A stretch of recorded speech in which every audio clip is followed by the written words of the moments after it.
Hail Varsity Radio every weekday afternoon from 4 to 6 p.m. Hail Varsity Radio is the best sports talk radio show around, and you'll never go a day without exclusive Husker coverage.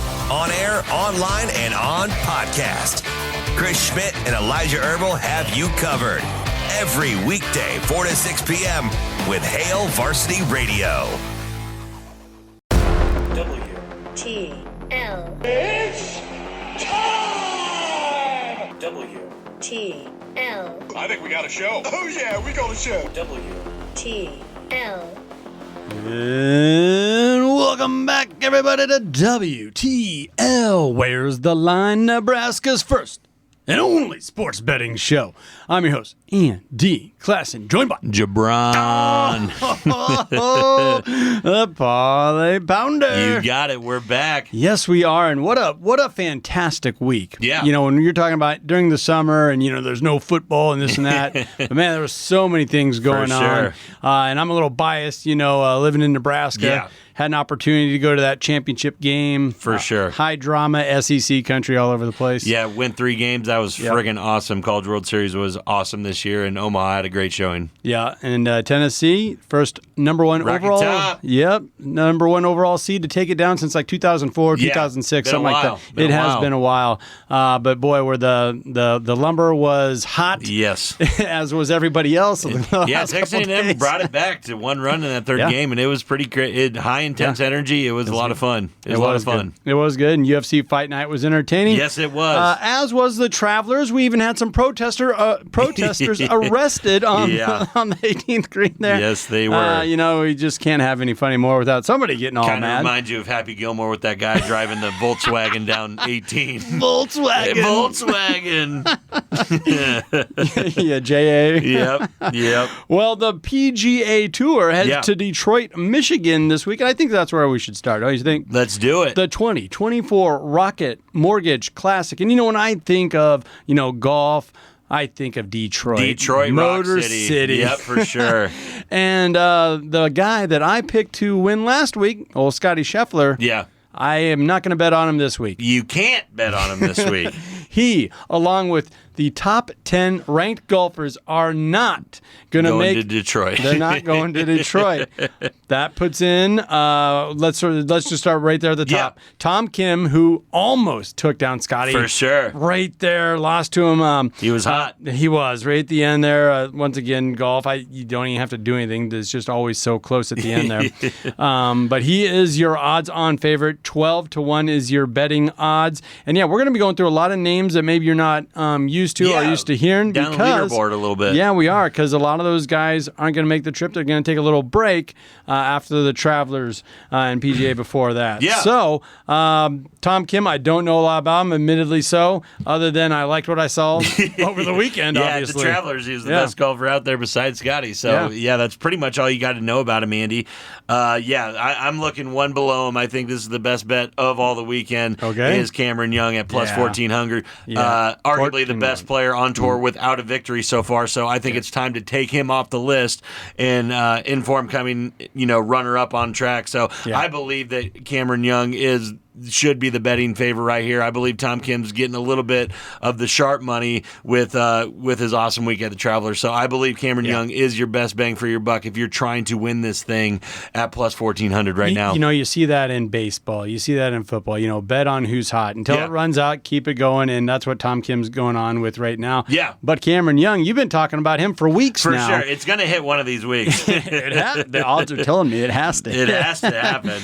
This is a $9.2 million purse with your winner taking down $1.65 million, and you're thinking Cameron Young's going to be the one taking that down. Yeah, he's going to have to make some putts here and there, but I believe that I believe this price is going to go down closer we get to the weekend. I believe he will go into this tournament as the favorite or straight up with Tom King. So I believe Cameron Young is the play to do right now. So if you can get on it.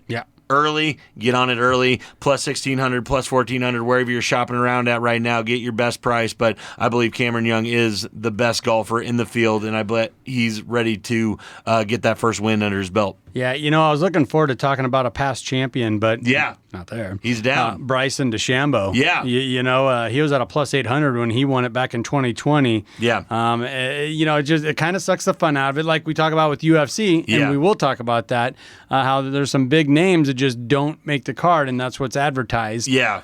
So I got to think television, audience ratings and all that stuff is going to be down a little bit here, but the PGA's had a pretty darn good the past couple of weeks. Dang good run, Andy. We do have last year's champion in this field. We do have the Rickman Fowler, but Ricky's not his usual self right now. Mm-hmm. He's playing okay golf, but not just over the top golf. So you would think that the plus 5,000 that he is at on books right now is very tempting for. Are you saying plus 5,000? Plus 5,000. He was plus 16,000 when he won it. Yeah, exactly. So, no, but if I was looking at Ricky, I would even go, the top 5 finish for him is at plus 1,000 right now, and the top 10, which I would really scope in on if Ricky has a chance at that, is plus 500 right now. So that's kind of where I am at with Ricky right now. I don't really like him to take down this tournament. Sure. Not saying he can't, but I think he's down there for a reason. And even though he won this last year, I don't think he's playing the same golf that he was. Well, not at all, because last year he was coming off multiple top 10 finishes, including a top 5 at the U.S. Open just a couple weeks prior to this. That's not where he's at right now. It is not. And then this kind of goes back to the Kim argument where he's hot, that he deserves to be at the top of the leaderboard, the odds-on favorite right now. No doubt. And Young's right there behind him. So that all makes sense. That all checks out. And I think if you're going to bet Ricky Fowler, have a little caution. Thrown into that as well. Yeah, no doubt about it.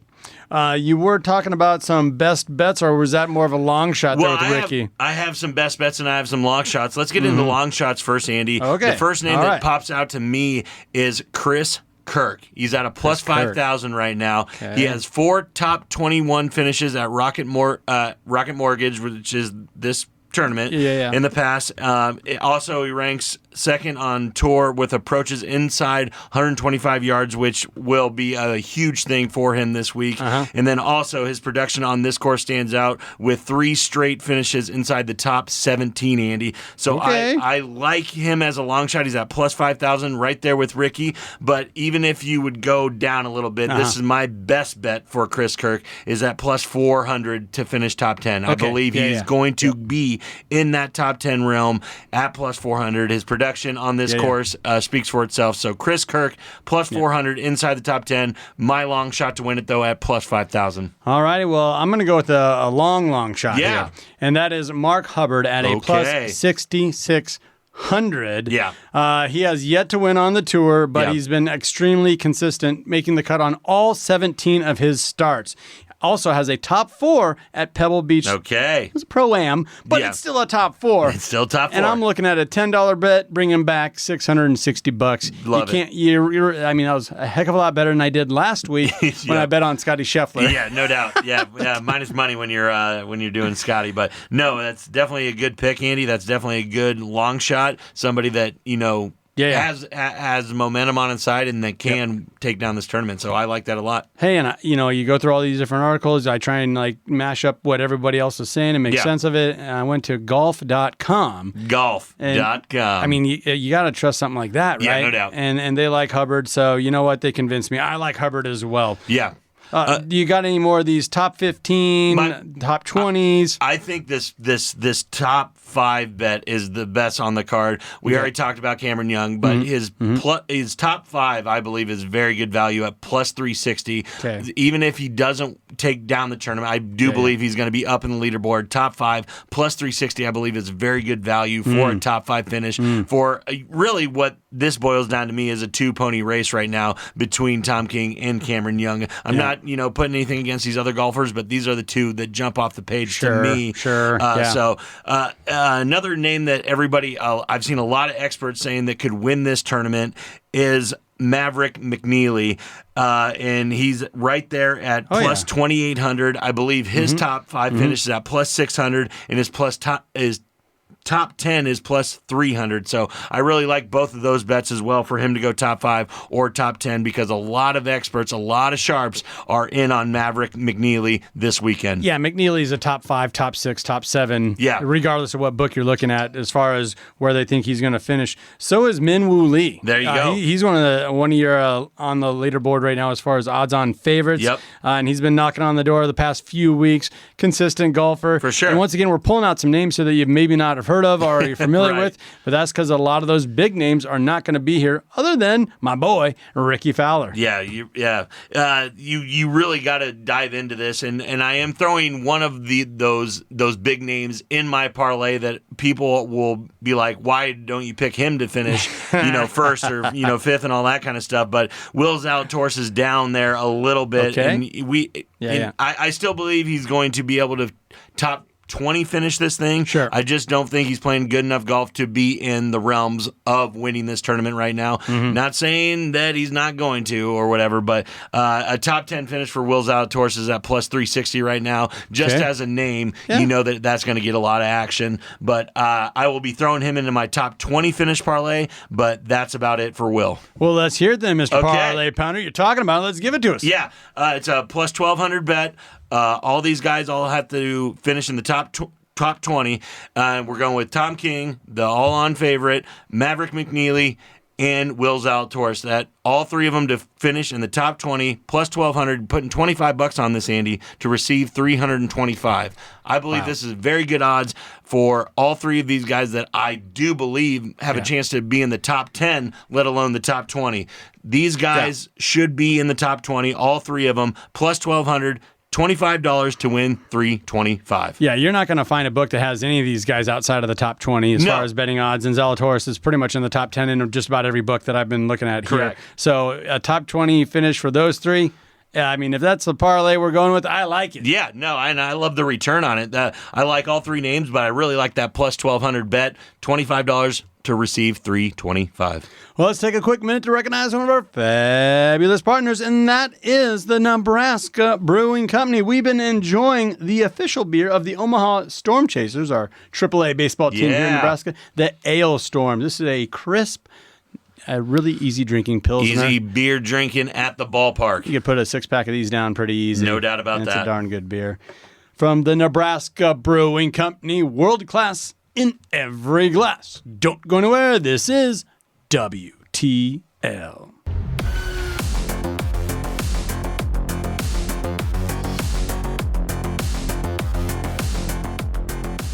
And welcome back, everybody, to WTL. You know what that stands for. Where's the line? Nebraska's first and only sports betting show. I'm your host, Andy Classen, joined by JaBron.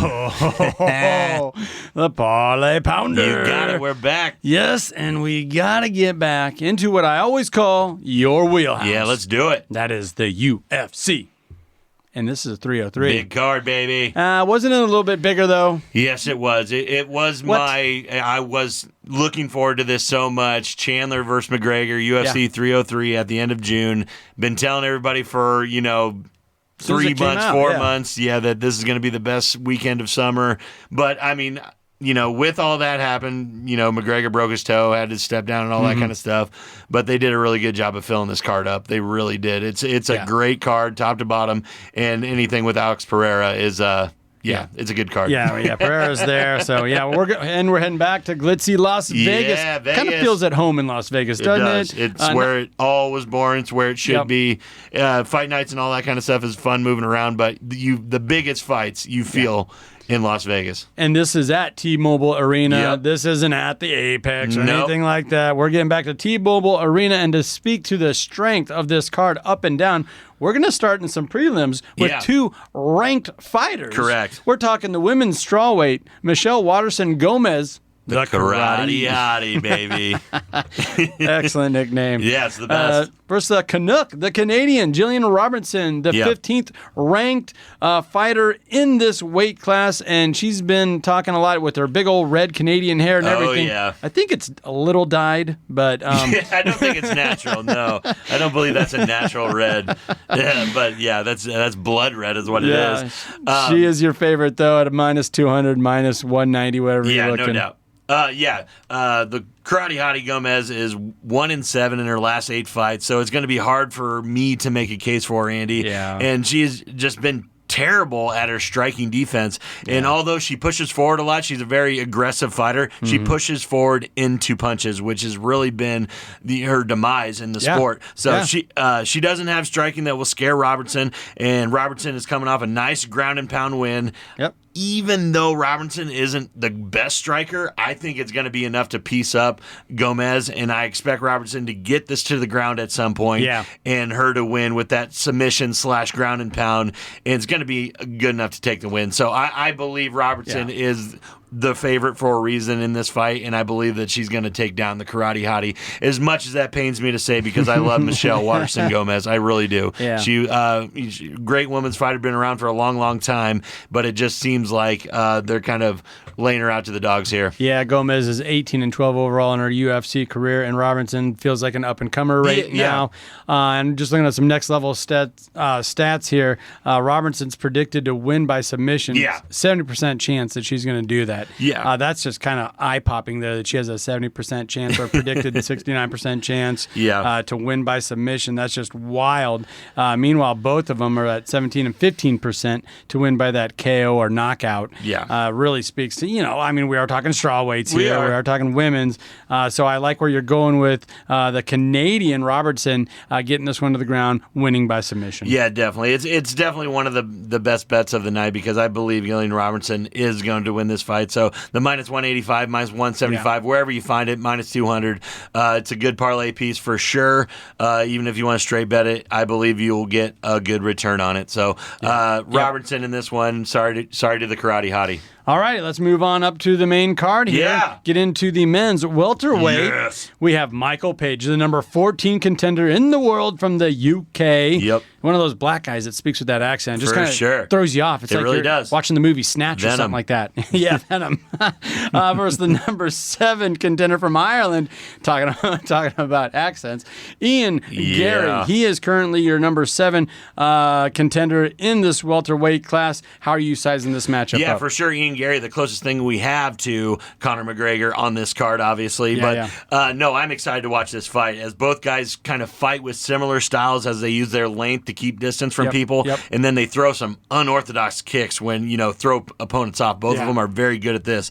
Page, if you remember, recently shocked Kevin Holland in UFC debut with a decision win where he was just one step ahead of Holland the entire time on the feet, and I don't put it ahead of Page to confuse Gary at some point. A lot of people are going to bowl right in here and say Ian Gary should win this fight easily. He's 14-0 and all the fun stuff. But Michael Page is 22-2 with that Holloway win. There's a lot of things to like about Page. I just don't. He's a plus 116, plus 115. I'm looking at a book here. There's no value there. That's what I'm saying, Andy. The value just isn't there for Michael Page. People are very scared to bet against him. That's why it's sitting like that.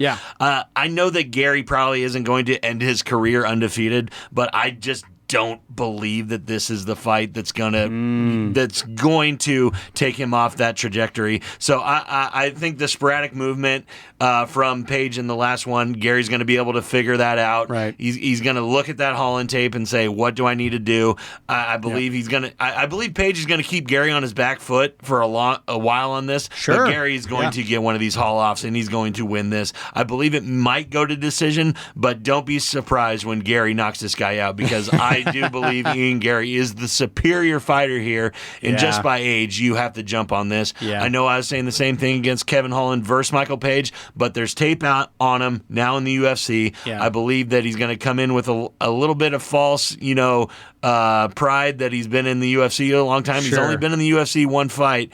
Ian Gary is that guy, and he's going to knock this guy out. You know, speaking of those, the striking abilities of Gary, he lands 6.5 significant strikes per minute, where Page only lands 3, so he doubles them up on that. Both these guys came in at 170, 170.5. They're both 6'3", so all those measurables are kind of the same. It's when you get to that next level, you're like, okay, Gary is a different breed here. He is. And age does play a factor. Let's not pretend that it doesn't. Yeah, like I said, Michael Page looked awesome against Kevin Holland. I don't think Kevin Holland did a lot of research before he went into that fight. Obviously he didn't. He's a young guy. He fights every other weekend, it seems like, Kevin Holland, so he's just jumping in there doing what he can. But Ian Gary, I believe, at plus 350 to knock this guy out is one of the best bets of the weekend. Plus 350, Ian Gary to knock Michael Page out. I believe Michael Page is going to get a little caught up in his dancing around, sticking his tongue out, taunting him a little bit. He's going to get his this weekend. Ian Gary's going to knock this guy out. I like that little nugget you found there. Yes, sir. Plus money. I love that plus money. Yeah. Should we move on up to a top 10 matchup on the main card here? Let's go. Yeah. Bueno Silva from Brazil, number 3 contender in the women's bantamweight. She's going to be taking on Macy Chasm, the number 7 contender from the U.S., but Chassian is a plus 170 underdog. I know that's not huge, but I'm still a little bit surprised by that. Yeah, I mean, both women have a couple holes in their game, Andy, but I think Silva is better in this matchup. Silva should be better in the clinch and on the ground, but really? she gets a little bit complacent, and she can be outworked like we saw against Pennington in her last fight. So Chassian wins just aren't as impressive as she's beaten, a couple lesser fighters or lesser known name fighters. Her striking is okay, but not scary, and her grappling is okay. But in this matchup, I just can't figure out.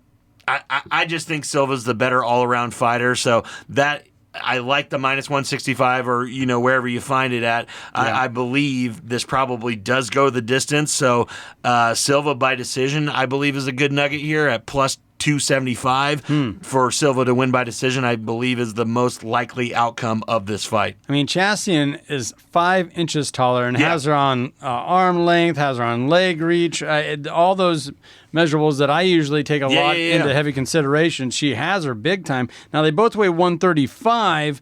Are you just saying in this type of a matchup, you're not putting too much weight in that reach? Yeah, no, I just think that Silva's going to get this to the clinch a lot, and if it gets to the ground, I think she's better in that matchup as well. So I believe it's going to.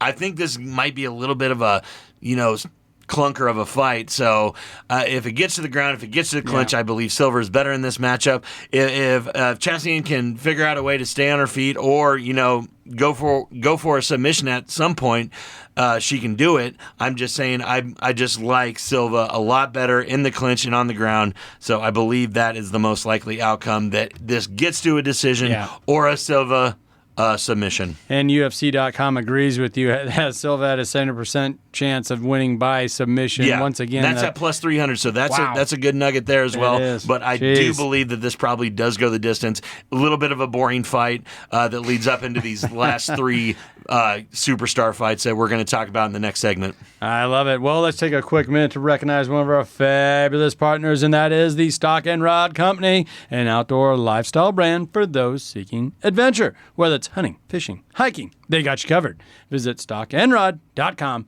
to get your wild game on. Don't go anywhere. This is WTL.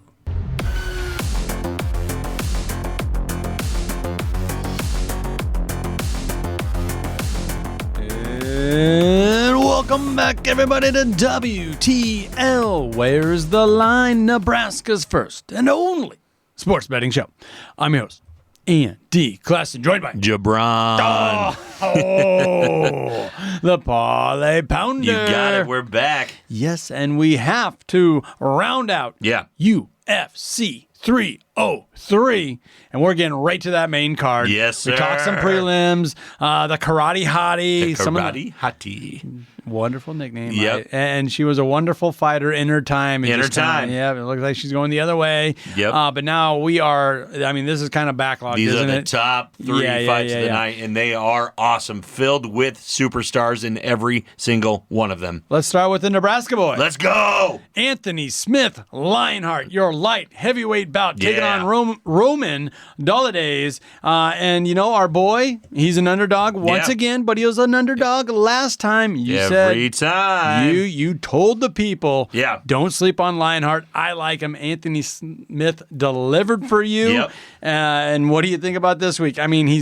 He's a much heavier than Roman. He's also taller. Like I was talking about the reach and all that type of stuff last segment. Yeah. Here we go with an underdog that outweighs by a significant amount here, and also has a little bit of a reach. Yeah, for sure, Andy. And you can see that the odds makers have put a little respect on Anthony Smith. I think he was something like plus 300 the last time we talked to him. He's made it all the way back to plus 120 here in this fight. It's amazing to think that this fight started out as Roundtree versus Jamal Hill, and then here we are, Andy. And Anthony Smith jumped into it against Uberg, and then I actually like that matchup for Smith a lot better, as Uberg doesn't have a ground game to speak of, and Smith, would exploit that. Yeah. But however, Roman will be wise to Smith's tricks and takedowns as well, and in the clinch and on the feet. I think it's kind of split down the middle here, Andy. I believe this is a very good matchup.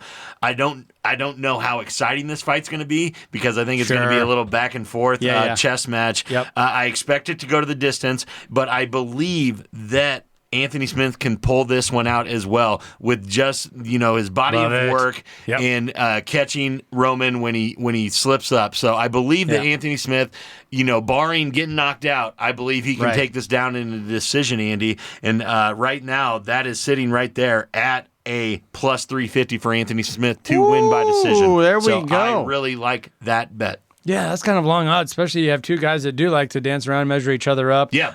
In Roman style. He is 12-3, and I usually, when I see somebody with big time. with a lifetime record like I see Smith here, 38-19, that really kind of scares me off. Kind of reminds me of Cowboy at the end no there. doubt. Cerrone. But Cub Swanson's on this card. He's fighting at 40, so one of those guys. But Smith feels different to me, where there is a resurgence here. The last 5 fights haven't looked terrible. Yeah. He's coming off a win. And he is not the only one. He actually has more time to, he was slated for this bout earlier than Roman was. So he started training. And his last fight was in the first round. Yep. I just do believe that he does have a little bit of a resurgence. He's going to make one more run, try and get in the talk of a big match, a big money match, or even a title shot. Yep. So I believe that they put this guy against him to test Anthony Smith. If he can beat this guy, I believe they're going to throw him one of the big guys, one of the top 5, one of the top 6 guys. He's right there in this division. He's right there. So I believe if he can do work against Roman here, which I believe he will, I believe he gets that big shot. Do you think he's going to try a little too hard, a little too early? Because he does absorb a lot of significant strikes, and Dolidez has a better defense by the stats, by the numbers. He does, and Anthony Smith, he's got that all-around game. But you watch him like, oh man, you took another one. You took another one. It's kind of like Rocky Balboa out there. Yeah. You can only take so many punches to the face. But no, I believe he is going to draw Roman in a little bit in this fight. Okay. But I do believe Anthony Smith has a trick up his sleeve that he won't be ready for, and I believe Anthony Smith can get to the victory line here. I believe Anthony Smith wins this fight. Nice. I'm gonna sign off on that. If Let's nothing, go. no other reason, just because I'm a little biased. Yeah, I'm a little biased too. I'm a little biased against Lionheart, but I like what I've seen out of him in his past fights, and I believe he is just more experienced than this guy, and I believe that he can take it down. And it wouldn't be this close with the odds makers if they didn't believe that too. So that's what I'm thinking, Andy. They have to have Roman as the favorite here, just by the record, just by the age, all that stuff. Anthony Smith shouldn't even be close to this if you're looking at this on paper, but somehow he is. He's at a plus. Go Lionheart. He wins this fight. He gets a big shot in his next one. He's at a plus 115. Dolan Dice is about a plus 130, depending on where you're looking. Yes, sir. All right, let's move on up to the featherweight bout here. Top 3 versus top 14 contender. And when you first look at this, it's a head scratcher. Yeah, it is. Brian Ortega, he brings so much glitz, T-City, glam, baby, all that T-City. T-City. And he's the number 3 ranked contender in the world. Yeah. Diego Lopez, nice record. He's your 14th overall contender, but he's your favorite at a minus 140, minus 150. Ortega's your underdog at a plus 120, but he's the number 3 ranked contender. What's going on here? Well, the thing about it is T-City Ortega is a grappling and submission machine, Andy, but Lopez, what everybody's saying is he can hang with Ortega on the ground, and he can win in scrambles and get back to his feet, and where he'll have a significant striking edge is what everybody is talking about right here. So, I don't know. I was also kind of struck by Ortega's comment about not having a chance at a title shot because of who's in front of him, talking about Lopez. So I don't really know if Ortega's mind is in this. Plus, I'm kind of on board with the Diego Lopez train. Both these guys are coming off wins. Their last bout, they both pulled off victories here. Yeah, and ever since Diego beat Ovlov fight where he looked impressive in submission, striking, and cardio. I really believe that if T-City's looking past this guy at all, he's going to lose. So I'm kind of on the book side on this one. So it sounded like a bit of defeat in Ortega's, outlook on this fight. So I really like Diego Lopez in this, minus 150, minus 125, wherever you can find it. Yeah. I do believe that T-City Ortega is looking past him a little bit. And when you looked at him during weigh-in, Lopez looked sculpted. I mean, he looked like a statue. Ortega, a little bit rounder. I mean, he didn't look like the Gypsy King or Tyson Fury or anything like that. But it just looked like Lopez. Maybe is a little bit more. I think he's ready. hungry. I think he's hungry. I think Lopez, and this is a huge one to take down the number 3 guy in the division. Yeah. Put everybody on notice that I'm rising stock. And Brian Ortega, he's always going to be.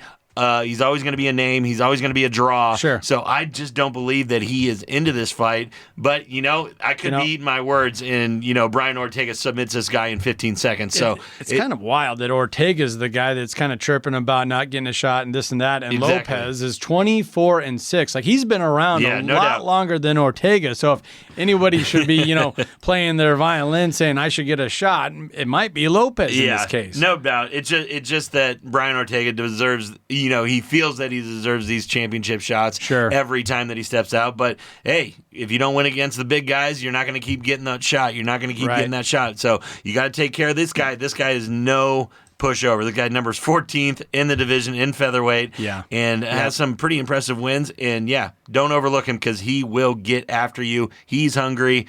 And he's got reach on leg and arm. He's 11 pounds heavier, too. Yeah. I mean, Brian Ortega can definitely submit this guy, but I believe that this guy is going to be scrappy enough that he gets to his feet. He might even knock Ortega out. So we'll see. I think this is going to be one of the best fights on the card, but I like Diego Lopez. Yeah. Let's get to that main event, the title bout. Alex, number 2. Hera, your champion. Old Stonehands himself. Yes, sir. Yuri Prohaska. Prohaska is your plus 130, plus 125. Yeah. Underdog. Hera is your minus 150, 155. Favorite. Yes, sir. So that kind of tells you right there, you have your number 1 contender in the world versus the champion. Yep. Much like the fight with Lionheart, it kind of feels like a coin toss. Yeah. No, it really does, Andy. And I just want to start off by saying Yuri is an absolute maniac. He's crazy. Yeah. If you want anybody in this fight against Alex Pereira, Yuri is a great matchup. He's as tough as they come, but I just cannot bet against Alex Pereira anytime soon. Pereira knocked out Yuri just 2 fights ago, and even though Yuri won his last fights against Rakic, I'm not sure Yuri is back to his old self after the shoulder surgery of over a year ago. But Yuri eventually got the upper hand in the finish. But his wild style leaves him open to get hit so many times. And Pereira only just absorbs him. And Pereira only needs one opening, Andy. We've seen it time and time again, and he will put your lights out. Pereira has success with leg kicks in his first fight, and they're so powerful it knocked Yuri off balance almost every time. Pereira is also able to maintain proper distance to stay away from Yuri striking. Sure. And when Yuri did finally get inside, Pereira knocked him out. You like, okay, you want to do this? Yep. Come on in. Yeah. Pereira has better defensive stats. He also absorbs far less significant strikes per round. Per minute, you're looking at Pereira, he'll take on 3.5 per minute. Yuri's up there about 5.5. 2 more shots, and like you said, only 1 shot is what it takes from Pereira. And I think that a lot of that has to do with just where he came from. I mean, he was a black belt. He is. In other martial arts, and he brought that over to UFC. And he's just tearing through the UFC right now. I mean, he's only, this is his 12th fight? He's 10-2? Whatever it is. It's unbelievable. 12 fight. It is absolutely unbelievable. I do believe there is a path to victory for Yuri. To squeak out a decision by using his speed, just jabbing at distance and moving around, similar to what Volkov just did to Pavlovich in Fight Night that we just talked about. But it's not in his DNA. It's not in his DNA. He wants to brawl, and Pereira will oblige to that. I expect leg kicks early from Pereira, landing to another KO. Pereira is the pick. Even by KO, I believe he is minus money, which should tell you something about this book. I believe he is. Let me run down here quick, Andy. Alex Pereira to win by KO. Plus 120. That is absolutely insane in a championship fight for somebody to win by KO at a plus 120. But Yuri Prochazka to win by KO only at plus 165. We're going to see somebody go night-night in this fight. Alex is the guy to do it. All righty, Mr. Parlay Pounder. I know you got a parlay bet for UFC 303. I do, and it's 3 fights that we talked about. Gillian Robertson against the Karate Hottie. She's a minus 185. I said this is a great parlay piece. I believe she gets the fight with ease. Minus 185 is the first leg. Ian Gary, I believe a lot of people are looking past him against Michael Page. Ian Gary is the play, minus 155, second piece. Alex Pereira is going to bring this whole thing home, minus 135, money line. You put all 3 of those together for a plus 340 parlay, putting $25 on this to win 110. You even have a couple favorites in there. All 3 of them are favorites. All 3 favorites. Come on now. I was moving this around. I had Anthony Smith in there. I had Lionheart in there, but I playing that one a little safe. Just going to straight bet Lionheart. I like this 3 though. Robertson, Gary, Pereira. Plus 340, putting 25 on it to win 110. You gotta like that. You gotta love it. Take a quick minute to recognize one of our fabulous partners, and that is the Nebraska Brewing Company. We've been enjoying, a couple of them now. But, the Ale Storm. Ale Storm, baby. Hey, you can't get a better Pilsner Storm than Chasers. That. Official beer of Nebraska's AAA baseball team, the Storm Chasers. Don't go anywhere. This is WTL.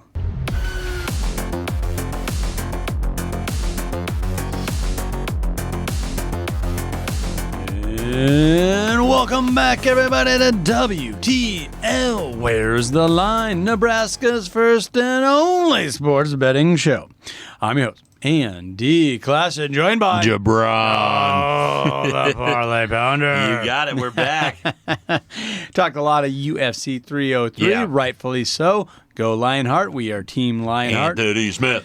A young man out of Omaha, Nebraska. Yes, sir. Now we got a site in our sights. Yeah, site in our sights on the MLB Major League Baseball. Yeah. A lot of chatter going on as of late. All-Star Weekend's right around the corner For here. sure. We got to talk MVP odds, and wouldn't you know it, 2 of the 4 top vote getters and at the top of your odds right now are a couple Yankees. Yeah, no doubt. Juan Soto, but it's headlined by Aaron Judge, who is also your leading vote getter for the All-Star game. No doubt. That's always going to happen. If the Yankees are good, their superstars are going to be highest in the votes. Yep. They're, America's team. They're the Dallas Cowboys, Major League Baseball. But, with Aaron Judge, it's rightfully so, Andy. Through June 25th, the Yankee Sluggers Ramirez hit for 300 with 70 RBIs, 59 runs scored in a league-leading 28 home runs. It puts him in a similar pace for his 2022 MVP campaign. Right. Yep. So obviously he should be at the top, and that's the way it should be. Yeah, he's minus money everywhere. I mean, even at Caesars, he's minus 150, so he's way out in front right now. But I want to talk about this guy in the 2-hole. Yeah. Young man that we've talked a lot about lately, Gunnar Henderson, the Baltimore Oriole. One of those youngsters that are making things happen. Why the Orioles have been making such a run over the last 2 years in that AL East. He's at a plus 350, plus 340, and I think there's a lot of things to like about Gunnar. Yeah, for sure, Andy. There's two guys that could upend this for the Yankees. Obviously, it's Gunnar Henderson at that 2-hole with the Orioles. They're only a game and a half back from the New York Yankees right now. There you go. A lot of people will say, well, that doesn't go into MVP voting. They don't look at records, all that kind of stuff. If the Baltimore Orioles go on a hot streak right here and tank the New York Yankees into that 2-hole of the AL East, it's definitely a factor for Gunnar Henderson in this MVP race. So that's probably as good as odds as you're going to get for a guy that could win it, just because of the fact that they are so close to the Yankees. And if Judge or Soto gets hurt, this is really tough. You don't want either of these two guys to get hurt, especially Judge, obviously having such a great year. Probably on pace for over 60 home runs and batting 300, which is absolutely phenomenal. It is good. That's all the case you need for the MVP. If you can do that, if you can hit 60 home runs and bat 300, there's no way that they can take it away from you. So I think the only person that can pose a threat is Gunnar Henderson with beating them in the AL East and just going straight on fire at the end of the season. Love what you just said there, and there's so many things to like about Henderson, but also where the Orioles are at. They're 20 games above 500, only that game and a half behind the Yankees right now. Correct. And even if those two guys, Soto and Judge, stay healthy, that almost makes a better case for Gunnar Henderson if the Orioles somehow outplay them down the stretch and take down that American League East. I mean, whether you're a Yankee fan or not, it doesn't matter what the fans necessarily think. It's what the voters think and the odds makers think. So I like that MVP odd there for Gunnar Henderson.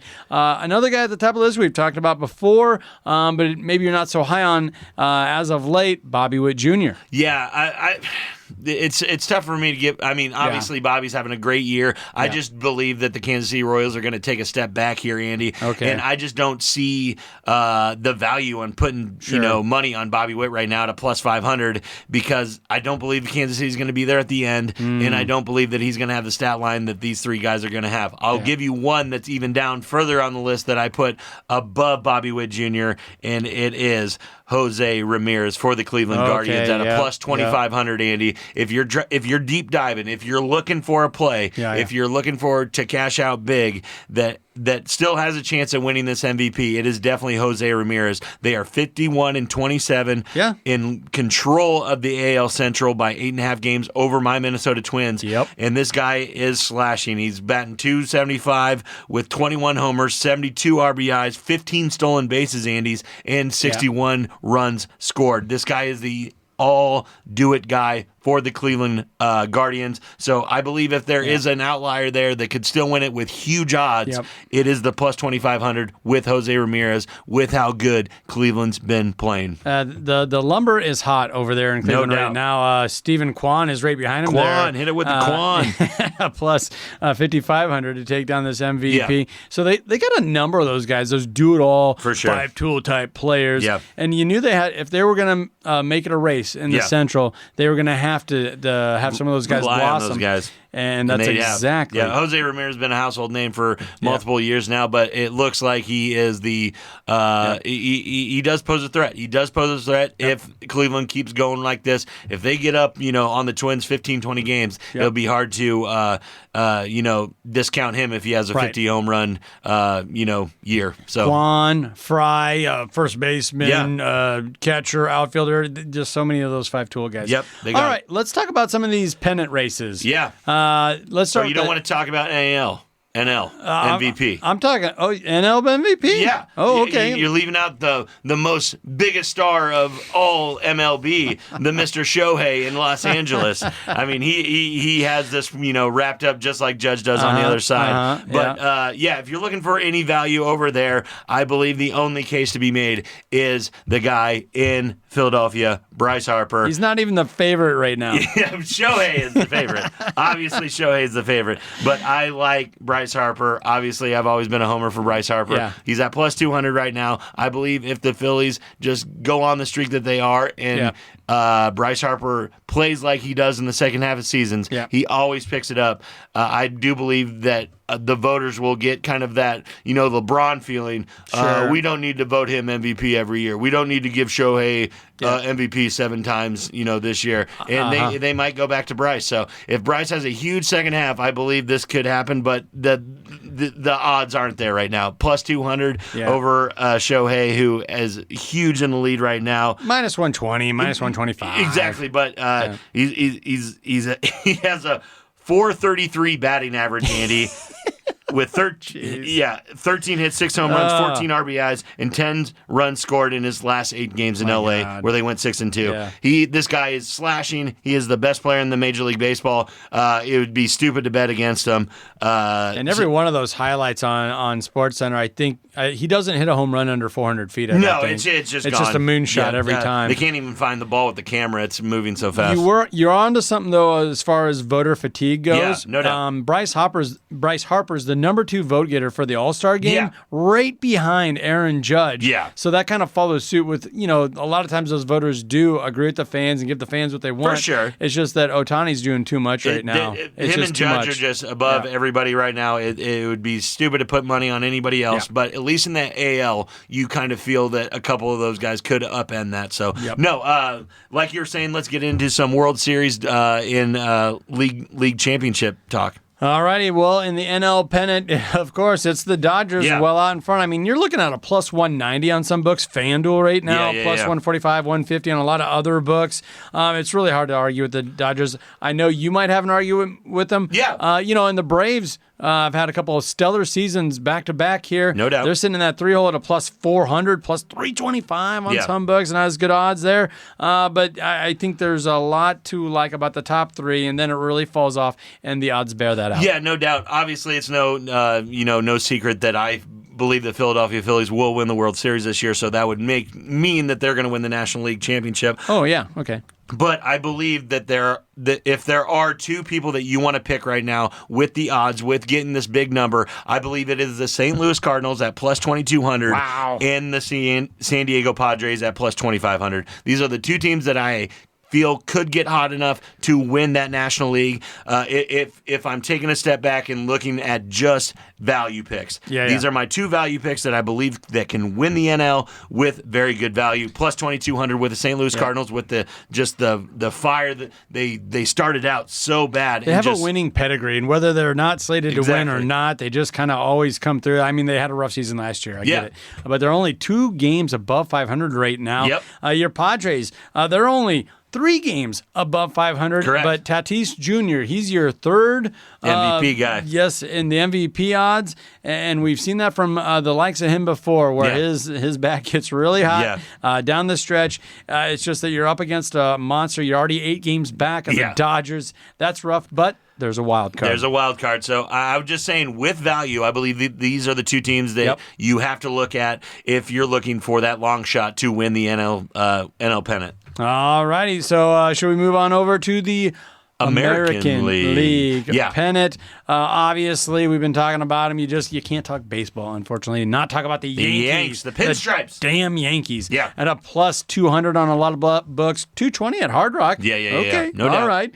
And then the Orioles are behind him at a plus 260, plus 400. A lot of variance there when you're talking who's coming in second place. And I believe that's just because the Yankees are out in front. Yeah, for sure, Andy. And the AL is a lot more wide open than the NL, like we were just talking, Andy. So you don't really get value until you get all the way down to like the Texas Rangers and the Tampa Bay Devil Rays, which I don't believe have a chance at the American League pennant this year. So I scooted up a little bit. Okay. I really like the Baltimore Orioles sitting in that 2 slot at plus 400 just because I do believe that they can beat the Yankees in a 7-game series. We've seen it. They can. They can. So, but if you're looking for a little bit more of a value play, you can't look past the Houston Astros. Obviously, you cannot look past the Houston Astros at plus 1,100. And then with my fandom comes the Minnesota Twins at plus 1,000.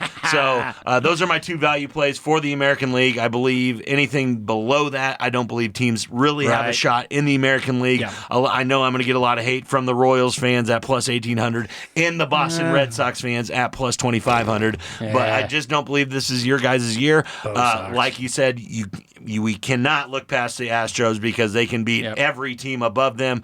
I know that my brother's going to hate me for not putting the Mariners in this. I think they're in the weakest division. I do not believe that they should be up at plus 650. Don't believe that's good enough value for the Seattle Mariners.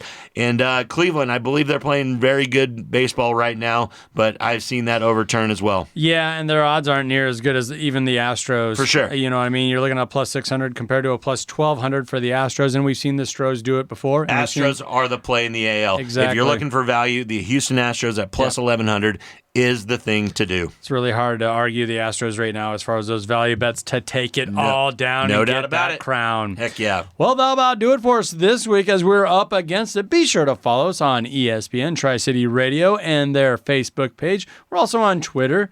And if you haven't already, please check out our YouTube channel. Maybe like a video or even subscribe.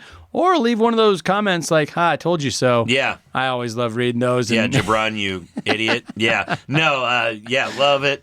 Please like, subscribe, all that kind of stuff on YouTube. You can also find us on TikTok at WTL Sports Betting. We are putting out videos before primetime fights, primetime games, all that stuff over there. So please like, subscribe, all that good stuff. For JaBron, the Parlay Pounder, I'm Andy Classen. Thank you for listening. This has been WTL.